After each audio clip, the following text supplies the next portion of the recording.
Hello అందరికి. నేను ఈ ముందుకు ఎందుకు వచ్చానంటే ఒక చిన్న విషయం మాట్లాడదామని వచ్చాను.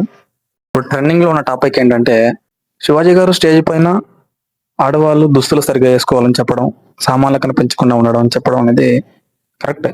కాకపోతే ఈ సామాన్లు విషయం అయినా కొంచెం పద్ధతిగా మాట్లాడుంటే బాగుండు అనిపిస్తుంది. సరే ఆయన చెప్పాడు, ఓకే, అది ఆడవాళ్ళ సాంప్రదాయం గురించి, మన ట్రెడిషనల్ గురించి అంతా ఓకే, కరెక్ట్ గానే చెప్పాడు.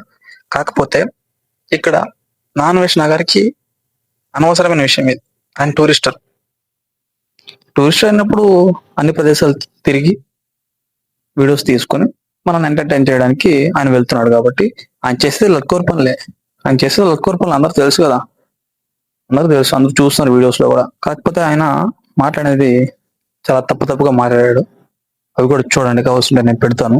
శుభ్రమైన టీషర్ట్ వేసేటువంటి అన్ని కనపడేలాగా పై దాని మీద నినాదం. ఇంకా అవతల వాడు ఎలా అవుతున్నాడు, 18 ఏళ్ల వాడు, 55 ఏళ్ల వాడు, మేమే ఆగలేము.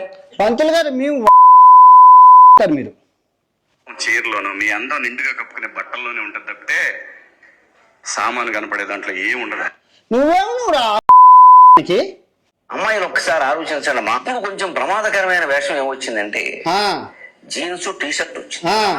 అవయవాలు పొందిగ్గా బిగువుగా కనపడుతుంటే కుర్రాడు ఎవడన్నా ఊరుకోగలండి? అసలు మనం ఎందుకు ప్రదర్శించాలి? నా హక్కు అంటే ఏం చెబుతారమ్మా, అది వాడి హక్కు. ఇది రేపు చేయడం అబ్బాయిల హక్కు చేస్తామని సిద్ధాంతం పెడితే సౌదీ అరేబియాలో గానా వాళ్ళ హక్కులు పో. శివాజీ గారిని, ఇంకొకరిని, ఆయన పేరు తెలియదు నాకు, ఆయన్ని కూడా చాలా దుర్భాషగా మాట్లాడడం విన్నాం మనం. చాలా బాధాకరమైన విషయం అది. ఒక మనిషిని అలా కించపరిచి మాట్లాడడం అనేది చాలా తప్పు. ఫస్ట్ ఆఫ్ ఆల్ అన్వేషణ గారి గురించి మీరేమనుకుంటున్నారు, శివాజీ గారు అన్న మాటల గురించి మీరేమనుకుంటున్నారు? మీకు ఒపీనియన్ అయితే నాకు కామెంట్ చేయండి. దాన్ని బట్టి ఆయన ఎక్కడున్నాడు, ఆయన పోలీసులు గాలిస్తున్నారు అనమాట, ఆయన సర్చింగ్ చేస్తున్నారు, ఆయన్ని పట్టుకున్నారు కూడా అనుకుంటా, న్యూస్ కూడా వచ్చింది. సో దేశద్రోహి ఆయన ఒక పేరు పడింది. 1.7 1.8 మిలియన్స్ నుంచి 1.3 1.4 మిలియన్స్ వరకు డౌన్ అయిపోయింది అనమాట, డిక్రీజ్ అయిపోయింది అనమాట ఫాలోవర్స్ కూడా. ఆటోమేటిక్గా సబ్స్క్రైబర్స్ కూడా డిక్రీజ్ అయిపోయారు. సో నాన్ విష్ణు గారికి ఉన్న పేరు పోయింది.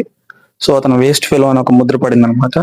సో ఆయన అలా మాట్లాడడం చాలా చాలా తప్పు. ఆయన మాట్లాడింది కరెక్టా కానేది అనే గురించి నేను వీడియో చేస్తున్నాను. దీనిపైన మీ ఒపీనియన్ అంటే నాకు కామెంట్ చేశారంటే దాన్ని బట్టి నేను వీడియో చేస్తాను ఇంకోటి. సో పూర్తి డీటెయిల్స్ కావాలంటే వీడియో ఇంకో కావాలని చెప్పేసి నాకైతే కామెంట్ చేయండి. ఓకేనా? బాయ్ బాయ్, మళ్ళీ కలుద్దాం.